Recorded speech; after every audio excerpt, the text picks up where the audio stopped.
Hi viewers, welcome to our channel. కాశ్మీర్లో ఉగ్రదాడి తర్వాత జరుగుతున్న పరిణామాలు చూసుకుంటే భారత్కి పాక్కి యుద్ధం రావచ్చన్న అభిప్రాయాలు అయితే ఎక్కువ వ్యక్తమవుతున్నాయి. అంటే పాక్ కూడా కవ్విస్తుంది యుద్ధానికి అన్నట్టుగా కూడా చెప్తున్నారు. మరి ఏం జరిగే అవకాశం ఉంది, ఎటువంటి పరిణామాలు చోటు చేసుకునే ఛాన్స్ ఉంది, భారత్ ఎలా కౌంటర్ అటాక్ చేస్తుంది, ఈ ఉగ్రదాడికి ఎలా ప్రతీకారం తీర్చుకుంటుందని చెప్పేసి కూడా దేశం మొత్తం కూడా వెయిట్ చేస్తున్న చూస్తున్నాం మనం. సో ఇప్పుడు ఇదే అంశం మీద మరి ఎటువంటి పరిణామాలు చోటు చేసుకోబోతున్నాయని తెలుసుకోవడానికి ప్రజెంట్ మనతో పాటు సీనియర్ జర్నలిస్ట్ శ్రవణ్ కుమార్ గారు ఉన్నారు. వారితో ఒకసారి మాట్లాడి దీనికి సంబంధించిన వివరాలతో తెలుసుకునే ప్రయత్నం చేద్దాం. సార్ నమస్కారం. సార్ నమస్తే అండి. చూస్తున్నాం ఉగ్రదాడి తర్వాత జరుగుతున్న పరిణామాలు. అంటే భారత్ ఆల్రెడీ చాలా ఆంక్షలు విధించింది. సింధు నది దానికి సంబంధించిన వనరులను ఆపేయడం కానివ్వండి, ఇవన్నీ కూడా చూస్తున్నాం. అటు పాకిస్తాన్ కూడా కొన్ని ఆంక్షలు అయితే పెట్టేసింది. సో ఏదేమైనా ఒక యుద్ధ వాతావరణం నెలకొందని అంటున్నారు. మరి యుద్ధం వచ్చే అవకాశాలు ఏమన్నా కనిపిస్తున్నాయా సార్? జై భారత్, జై శ్రీరామ్ అండి. నిన్న పాల్గహంలో జరిపినటువంటి దాడిలో చనిపోయినటువంటి మీరు ప్రశ్న ఏంటంటే, వాస్తవానికి ఇది నిన్నటి దాకా ఈ కాశ్మీర్ అనేది ఒక ప్రాంత సమస్య, లేదా ఒక రాజ్యం సమస్య, లేదంటే ఒక దేశ సమస్య. అంటే వాళ్ళ వాళ్ళ పర్సెప్షన్ ఏదైతే పోరాటం చేస్తున్నటువంటి వాళ్ళ దేశంలో, లేదా పాకిస్తాన్ కాశ్మీరీ ప్రాంతంలో కొంత మతస్థులని ఎవరైనా చెప్తే, మనకు కొన్ని ఉదాహరణకు చెప్పాలి అంటే, మనం తెలంగాణ ప్రాంతం చూసుకుంటే తెలంగాణ ఉద్యమంలో ఈ తెలంగాణ ప్రాంత సమస్య వీళ్ళకు పాజిటివ్నెస్, ఆంధ్ర వాళ్ళకు నెగిటివ్నెస్. అట్లాగే ఇన్నాళ్ళ వరకు ఒక చిన్న కన్సర్న్ ఉండేది ఆ కాశ్మీర్ సమస్య. కానీ ఈరోజు అది ఆ ప్రాంత సమస్య కాదు, వాళ్ళ ప్రాంత ఐడెంటిఫికేషన్ కోసం కాదు, అది మత సమస్య అనేది. ఈ కఫీర్ ఉద్యమం అంటారు దీన్ని, కాఫర్ల ఉద్యమం ఇది. అంటే ఇన్నాళ్ళు ఆ కాశ్మీర్ వాళ్ళ ప్రాంతం గురించి పోరాడుతున్నాం అనుకున్నాం, ప్రపంచానికి అదే చూపించారు. వాస్తవానికి అది మత సమస్య మనకు తెలిసినప్పటికీ సాధ్యమైనంత వరకు ప్రపంచ వేదికల మీద ప్రపంచానికి అంతా కూడా అది ఒక ప్రాంత సమస్య, మా సమస్య మా ప్రాంతాన్ని కావాలని కోరుకోవడం తప్పేంటి అన్న ఒక చిన్న కన్సర్న్ వాళ్ళు ఇన్నాళ్ళు డిఫెండ్ చేసుకొని వచ్చేది. భారతదేశం ఎప్పటికీ కూడా చెప్తూనే ఉంది ఇది ఒక ప్రాంత సమస్య కాదని. ఇప్పుడు స్పష్టంగా క్లియర్ గా అది మత విద్వేషము, కాశ్మీర్ వెనుక ఏర్పాటువాదుల వెనుక ఉన్నది మత ద్వేషము, విద్వేషము. అప్పుడు కఫీర్ల ఉద్యమం చేస్తున్నారు, కాఫర్లు అంటారు. కాఫర్లు అంటే అరేబియన్ పదం నుంచి వచ్చినటువంటి, అంటే ఎవరైతే అల్లాను విశ్వసించరు, అల్లాను ద్వేషిస్తారు, ఎవరైతే అల్లాను కాకుండా ఇతరులు, అంటే ఇక్కడ స్పష్టంగా ఒకరు అల్లాని విశ్వసించకపోవడం కానీ, అల్లాని ద్వేషించడం కానీ, అల్లాని కాకుండా వేరొక దేవుడు ఉన్నాడని అనుకునే వాళ్ళు ఇట్లా 3, 4, 5 అందరూ కూడా అల్లా ఆదేశం వరకు వాళ్ళు చంపదగిన వారు, శిరచ్ఛేదం చేయదగిన వాళ్ళు, అల్లాకు ద్వేషులు అని చెప్పేసి వాళ్ళనన్నిటి ఇంకా ఇదంతా కలిపి కాఫర్లు అంటారు. ఈ కాఫర్లని అంటే అల్లాను ద్వేషించే వాళ్ళందరినీ చంపడమే ధ్యేయంగా వాళ్ళొక ఫత్వా జారీ చేసుకుని ఉన్నారు. మొదటి నుంచి ఇప్పుడు కాదు, 100 సంవత్సరాల నుంచి దాన్ని ఫాలో అవుతున్నారు. కాశ్మీర్ లో ప్రవేశపెట్టింది కూడా అదే. టూరిస్టులుగా ఉన్నటువంటి దేశ అమాయకులు, చిన్నవాళ్ళు, పెద్దవాళ్ళు, ఆడవాళ్ళు అందరూ ఉన్నటువంటి ఆ ప్రాంతానికి వెళ్ళి పేరు అడిగి ఐడెంటిఫికేషన్ చూసి, మరీ లోదుస్తులు విప్పి చూసి, మరి మీరు ముస్లింయేతరుల అనేది చూసి కాల్చి చంపారంటే ఇక్కడ స్పష్టంగా ఉంది.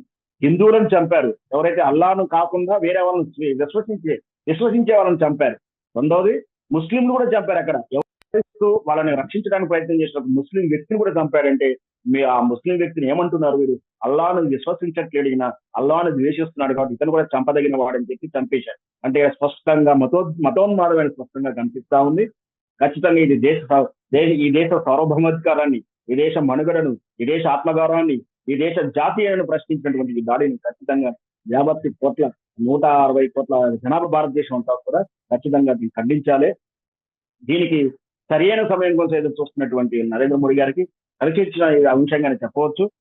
వాస్తవంగా పాకిస్తాన్ మీద నరేంద్ర మోడీ గారు వచ్చిన తర్వాత ఆల్రెడీ యుద్ధాన్ని ప్రకటించారు. యుద్ధం అంటే కేవలం కటారు బాంబులు చూడడం కాదు, ఆర్థికంగా కూడా కుంగదీయడం కూడా విద్యల్లో ఒక భాగంగానే ఇది ఆ విధంగానే జరిగింది. ఆర్థికంగా ప్రతిబంధకం చేశారు. వాళ్ళకు వచ్చేటువంటి వనరులు కానీ, వాళ్ళకి ఇచ్చేటువంటి ఆయుధ సంపత్తిని కానీ, వాళ్ళకు వచ్చేటువంటి ఏదైతే ఆర్థికంగా ఉన్నదో వాళ్ళని, మన దేశం మీద ఆర్థిక వ్యవస్థ మీద దెబ్బకొట్టే దొంగరోట్ల వ్యవస్థ నుంచి కానీ ఇట్లా ఆర్థిక దిగ్బంధం చేస్తూ వేదికల మీద వాళ్ళ యొక్క వ్యక్తిగతలను చూపిస్తూ వాళ్ళని ఒంటరి చేసే ప్రయత్నం చేశారు. రెండోది ఇప్పుడు మూడవది యుద్ధము. రెండవది ఇంకోటి ఏమిటంటే, అది ఖచ్చితంగా వాళ్ళకు ఉన్నటువంటి ఈ నీటి వనరుల వసతిని మనం ఏదైతే జాలి, దయ, కరుణతో ఏదైతే ఇస్తున్నామో, మనకు మానవత్వ అభివృద్ధితో ఇస్తున్నటువంటి ఆ నీళ్ళని ఇప్పుడు సింధు నది ఒప్పందాలను పక్కన పెట్టారు. సింధు నది ఒప్పందాలను పక్క పెట్టడంతో దారికి వస్తారు. ఖచ్చితంగా మనం ప్రజల మీద కక్ష కాదు కానీ వాళ్ళ ప్రజలను కూడా ప్రతి పౌరుని కూడా భారతదేశం మీద విద్వేషం రగిలించారు. వాళ్ళకు కూడా అర్థం కావాలి భారతదేశ ఔన్నత్యం ఏంటో, జాలి ఏంటో, అరుణ ఏంటో. కాబట్టి ఈ విధంగా ఆల్రెడీ 3 రకాల యుద్ధం ప్రకటించారు. 4వ యుద్ధము ప్రత్యామ్నాయ యుద్ధము, ప్రత్యక్ష యుద్ధము ఆ యుద్ధానికి సిద్ధమైందని చెప్పొచ్చు. మనం స్పష్టంగా చూస్తా ఉన్నాం జరుగుతున్న పరిణామాలు. ఈ దేశం అంతా రెడ్ అలర్ట్ ప్రకటించబడి ఉంది ఆల్రెడీ సింధు అరేబియన్ సముద్రం దగ్గర కానీ, సైనిక శిబిరాల దగ్గర కానీ, నావీ శిబిరాల దగ్గర సమాయత్తం అవుతుంది. ట్రయల్స్ జరుగుతూనే ఉన్నాయి. ఖచ్చితంగా ఆల్రెడీ జమ్మూ కాశ్మీర్ లో ఇప్పుడే ఒక బ్రేకింగ్ న్యూస్ వస్తా ఉన్నాం. అక్కడ ఎన్కౌంటర్ జరిగింది, కూబింగ్ జరుగుతూనే ఉంది. ఖచ్చితంగా యుద్ధం చేయడానికి సిద్ధంగా ఉంది భారతదేశం. ఇక టాలరైజ్ చేయడానికి అవకాశం లేదు. గతంలో చూచి వేచి చూద్దాం, మనం సహనం పాటిద్దాము, సంయమనం పాటిద్దాం అనే ధోరణిలో ఉండేది. కానీ ప్రభుత్వాల తీరు అనుకోవచ్చు, మారినటువంటి విధానాలు కావచ్చు, ఖచ్చితంగా మనం ఒక్క క్షణం కూడా సంయమనం పాటించాల్సిన అవసరం లేదు. ఖచ్చితంగా తగిన బుద్ధి చెప్పాల్సింది. లేకపోతే భవిష్యత్తులో ఇంకా నష్టపోవాల్సి వస్తుంది. ఈ రోజు 26 మందినే నష్టపోయి ఉండొచ్చు, భవిష్యత్తులో ఇంకా నష్టపోవాల్సి అవసరం ఉంటుంది. ప్రతి ఒక్కరు రాజకీయాలన్నీ పక్కకు పెట్టి ఈ దేశంలో పుట్టిన ప్రతి పౌరుడు ఎవరైతే ఇది కేవలం హిందువులే కాదు ఇక్కడ జరగాల్సింది, ముస్లింలు కూడా మద్దతు ఇస్తున్నారు. ముస్లింలు కూడా కలిసి రావాల్సిన అవసరం, అన్ని మతస్థులు కూడా కలిసి రావాల్సింది. ఈ దేశ జనాభా లెక్కలో ఉన్న వాళ్ళు, ఈ దేశ జన్మత పుట్టిన వాళ్ళు, ఈ దేశ పౌరసత్వం తీసుకున్న వాళ్ళు. పౌరసత్వం అంటే టెక్నికల్ గా జాబ్ రీత్యానో ఏ రీత్యానో వచ్చినప్పుడు సుమారు 6 నుంచి 7 సంవత్సరాల తర్వాత వాళ్ళకి పౌరసత్వం వస్తుంది. ఇట్లా ఎవరైనా భారతదేశ పౌరసత్వం ఉన్న వాళ్ళు, భారతదేశం బతకడానికి వచ్చిన వాళ్ళు, భారతీయ పౌరులందరూ 160 కోట్ల మంది ఖచ్చితంగా ఈ చర్యను ఖండించాలి. పాకిస్తాన్ కి తగిన బుద్ధి చెప్పాలి. ఒకటే కాదు, అమెరికా కూడా చన్నాళ్ళు పాకిస్తాన్ మద్దతుగా ఇచ్చేది, ఆయుధాలను అమ్మేది, ఆర్థికంగా సహాయం చేసేది. కానీ ఇప్పుడు మనం చూస్తున్నాం ట్రంప్ గారు వచ్చిన తర్వాత విదేశాలకు కానీ అందరికీ ఆర్థిక సహాయం చేయడం కానీ, ఆర్థిక వితరణలు కానీ, వాళ్ళు స్వచ్ఛందంగా వాళ్ళ దేశానికి ఆర్థికంగా పురిపుష్టి ప్రయత్నించే సమయంలో ఇతర దేశాలకు సహాయం చేసే పరిస్థితుల్లో వాళ్ళు కూడా లేరు. ఆయుధ సంపత్తి ఇవ్వడానికి కూడా రెడీగా లేదు. ఇగో చైనా కూడా ఇప్పుడు వాళ్ళకు వ్యతిరేకంగానే ఉంది. కేవలం ఆయుధాలు అమ్మిందే కానీ ఆర్థికంగా సపోర్ట్ ఇస్తారు కానీ యుద్ధంలో దిగడానికి కానీ చైనా కూడా సిద్ధం లేదు. ఇప్పుడు అమెరికా చైనా కూడా వాళ్ళని వ్యతిరేకిస్తా ఉంది. ఖచ్చితంగా ఈ సమయంలో పాకిస్తాన్ ని తగిన బుద్ధి చెప్పడంతో పాటు ఆక్రమిత కాశ్మీర్ కూడా మనం వశం చేసుకోవాల్సిన ఎంతైనా ఉంది. ఆ విధంగా వస్తేనే ఇప్పుడున్నటువంటి సమస్యలకు, కల్లోలిత ప్రాంతానికి, ఈ ఘర్షణలకు చాలా వాటికి పరిష్కారం వస్తుందనేది నా ఉద్దేశం. సరే, ఈ యుద్ధానికంటే ముందు మనం కొన్ని చర్యలు తీసుకోవడం చూస్తున్నాం. అంటే సింధు నది జలాలని ఆపేయడం అండ్ వీసాలని రద్దు చేయడం, 48 గంటల్లోగా ఇక్కడ ఉన్న వాళ్ళందరూ కూడా అక్కడికి వెళ్ళిపోవాలని చెప్పేయడం. సో ఇటువంటి నిర్ణయాలు ఇప్పుడు పాకిస్తాన్ కి ఎంత దెబ్బతీసే ఛాన్స్ ఉన్నాయి సార్? పాకిస్తాన్ కి దగ్గర ఉంటుంది. దాంతో పాటు మనమే కాదు, ఆ దేశం పాకిస్తాన్ లో కూడా అదే విధంగా జరుగుతుంటుంది. ఇది యుద్ధ సమయంలో జరిగేటువంటి సాధారణ ప్రక్రియని. అది పెద్దగా అంటే దౌత్య సంబంధాలలో కానీ ఇట్లాంటి విషయంలో ఇమీడియట్ జరిగేటువంటి యాక్షన్ లో ఒక ఫ్యాక్టర్స్. అది పెద్దగా మనం దానివల్ల మనకే పెద్దగా ఫ్యాక్ట్ ప్లస్ అవుతుంది, వాళ్ళకి మైనస్ అవుతుంది అని కాదు. సేమ్ ఆ దేశంలో కూడా వాళ్ళ దేశంలో కూడా వాళ్ళు కూడా భారతీయులను, భారతీయ వీసాలు ఉన్న భారత అధికారులని పంపేయడానికి వాళ్ళు సిద్ధపడతారు. అది కాదు, వాళ్ళు యుద్ధం చేస్తే గెలవగలుగుతారా? కవ్వింపు చర్య ఇన్నిసార్లు చేస్తున్నప్పుడు మౌనం ఇస్తున్నా, ఎన్నిసార్లు సహనాన్ని, ఎన్నిసార్లు ఉన్నట్టు మౌనాన్ని వాళ్ళ అపార్థం ఎంత చేస్తున్నారో, అలసి ఎంత తీసుకున్నారో దానికి మూల్యం చెల్లించాల్సిన అవసరం ఎంత ఉంది. వాళ్ళు ఖచ్చితంగా మూల్యం చెల్లిస్తారో ఖచ్చితంగా మనం చూడబోం సార్. అండ్ ఇంకోటి, సెక్యూరిటీ కూడా ఇక్కడ హైదరాబాద్ లో కట్టుదిట్టం చేశారు, ముంబైలో కూడా ఏర్పాటు చేశారు. అంటే ఎప్పుడైనా సరే సున్నిత ప్రదేశాలు కానీ చాలా ఇంపార్టెంట్ ప్రదేశాల్లో, ఉదాహరణకు బాంబే గేట్ విషయం తీసుకున్నా, తిరుమల దేవస్థానం దగ్గర తీసుకున్నా, నేను ఆల్రెడీ మ్యాచ్ డ్రిల్స్ కూడా చేయడం జరిగింది.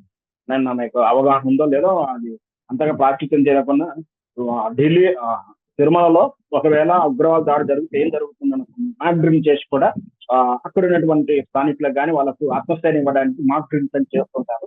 అది కూడా చేయడం జరిగింది.